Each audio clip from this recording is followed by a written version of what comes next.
Welcome to English for Beginners in Lesson 22, Phase 3. In this lesson, we will learn about how to talk about our free times. Lesson 22-তে আমরা শিখব কিভাবে আমরা আমাদের free time সম্পর্কে কথা বলতে পারি। এখানে ডান দিকে বেশ কিছু অ্যাক্টিভিটিজের কথা বলা আছে। Playing golf, going to the cinema, listening to music, swimming, watching TV, going to the gym, windsurfing, playing computer games, cooking, playing tennis, playing cards, skiing, dancing, sailing, running, reading and cycling. So এখানে বেশ কিছু free time অ্যাক্টিভিটিজের উদাহরণ দেওয়া রয়েছে। এখান থেকে আপনার পছন্দ মতো বেশ কিছু বা কয়েকটি ফ্রি টাইম অ্যাক্টিভিটি পছন্দ করতে পারেন, অথবা এর বাইরে যদি আপনার কোনো ফ্রি টাইম অ্যাক্টিভিটি অথবা হবি থেকে থাকে, লেজার অ্যাক্টিভিটি থেকে থাকে, তাহলে সেই লেজার অ্যাক্টিভিটির জন্য আপনি কয়েকটি অ্যাক্টিভিটি মাথায় নিয়ে নেন। এরপর আমরা বলার চেষ্টা করব কিভাবে আমাদের ফ্রি টাইম আমরা পাস করি, কোন কোন ধরনের অ্যাক্টিভিটি করার মাধ্যমে। So the first sample paragraph about things I do in my free time. আমি আমার ফ্রি টাইমে কি করি সেগুলোর একটা ছোট্ট প্যারাগ্রাফের মাধ্যমে বলার চেষ্টা করছি। Due to my job and some other activities, it is difficult for me to avail some free time these days. তাহলে আমি বলার চেষ্টা করছি শুরুতে, আমি আসলে আমার কাজের কারণে বা অন্যান্য দায়িত্বের কারণে বেশ খানিকটা ব্যস্ত থাকি, তাই ফ্রি টাইম অ্যাভেল করা বা ফ্রি টাইম পাওয়া আমার জন্য বেশ কঠিন বা ডিফিকাল্ট। হাউএভার, এখানে হাউএভার হচ্ছে কিন্তু, I do manage some free time after finishing all my regular work. আমার রেগুলার ওয়ার্ক শেষ করার পর আমি অবশ্যই কিছু ফ্রি টাইম ম্যানেজ করতে পারি। In the evening, I watch some top-rated British web series.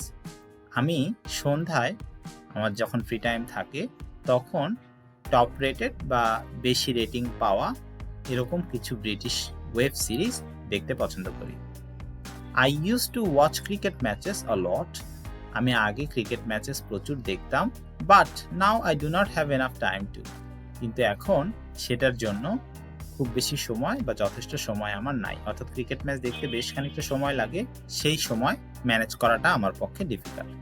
If I get some time in the afternoon, বিকেলবেলা যদি কিছুটা সময় পাই, I try to go for a short walk with my friends. বন্ধুদের সাথে আমি হাঁটতে পছন্দ করি বা হাঁটতে বেরোই। I also go for cycling some days. কোনো দিন আমি সাইক্লিংয়েও বের হই।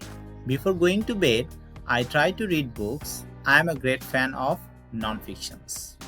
নন ফিকশন বা বাস্তববাদী যে লেখাগুলো আছে সেগুলোর আমি বেশ বড় একজন ফ্যান, তাই ঘুমোতে যাওয়ার আগে আমি রেগুলারলি বই পড়ার চেষ্টা করি।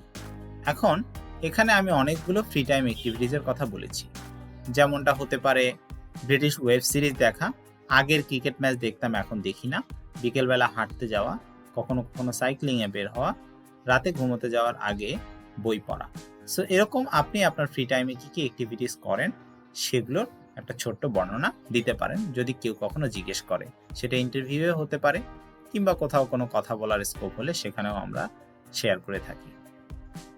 এরপর আমরা দেখব কিভাবে আপনি আপনার ইনফরমেশনগুলো দিতে পারেন। দেখেন, আপনি যদি ব্যস্ত থাকেন সেক্ষেত্রে আপনি অবশ্যই এই টাইপের সেন্টেন্স বলতে পারেন, due to my job and some other activities it is difficult for me to avail some free time these days. এটা আপনি বলতে পারেন যদি ব্যস্ত থাকেন। যদি ব্যস্ত না থাকেন তাহলে আপনি কি করেন সেটা বলেন। বলার পর I do manage some free time after finishing my all regular work. তাহলে আমার সব রেগুলার ওয়ার্ক শেষ করার পরে আমি ফ্রি টাইম ম্যানেজ করতে পারি। তারপর আপনি ইভিনিং এ কি করেন সেটা বললেন, ইন দ্য ইভিনিং বলে আপনি বললেন কি করেন। তারপর আগে কি ধরনের ফ্রি টাইম অ্যাক্টিভিটি ছিল, এখন কোনো চেঞ্জ আসছে কিনা, এখন কেন আগের ফ্রি টাইম অ্যাক্টিভিটিটা কেন মেনটেন করেন না বা করতে পারেন না সেটা একটু ব্যাখ্যা দেওয়ার চেষ্টা করেন।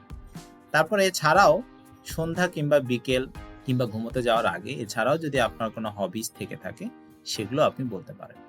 এগুলো কয়েকবার বলার মাধ্যমে আপনি আপনার ফ্রি টাইম অথবা লিজার অ্যাক্টিভিটিস অথবা হবিস এগুলো নিয়ে ছোট্ট 1 মিনিট বা 2 মিনিটের বর্ণনা দেওয়ার অভ্যাস করতে পারেন, যেটা আপনার স্পিকিং লেভেলকে একটু ইমপ্রুভ করবে এবং একজন ন্যাচারাল স্পিকার হতে সাহায্য করবে।